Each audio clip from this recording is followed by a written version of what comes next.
Well, everybody, here we are. In just a few days, Blue Beetle opens up worldwide, and ahead of that, we got the first impressions ahead of the reviews. And believe it or not, Blue Beetle is the best DC film since The Dark Knight.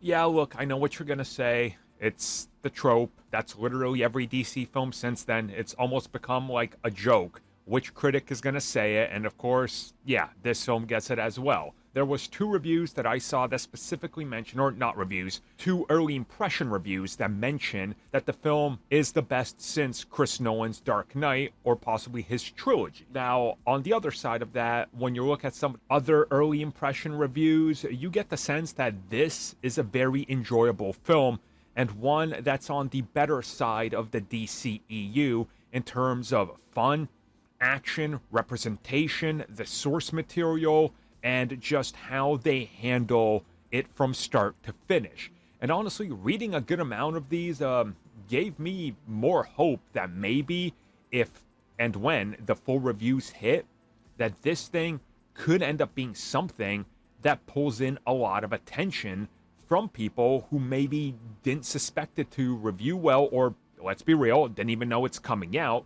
But once it starts popping up more commercials with review impressions and all that, I think maybe that might be able to help if the film, at least, can have some sort of interest in it that's garnered by general audiences, which I haven't seen. And unfortunately, it still looks like that the combo of Barbie and Oppenheimer to a degree are still going to be dominating.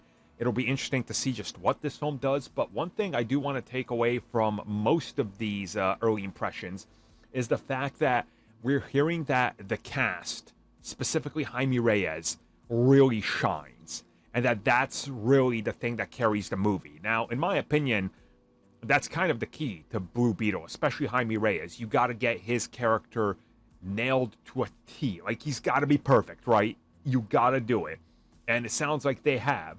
I saw a couple of the, impressions saying that this is essentially their Peter Parker, their Spider-Man, which again is good, but again, it'll be interesting to see just how this film performs. Overall, I'm seeing very little negativity, and if there is any, it's maybe the film is a little too long in some parts, and maybe it could have used a little bit more action and some CG, but that tends to be kind of what we toss in with every comic book film these days. So overall, yeah, it seems to be doing good. Now let's just wait for the reviews.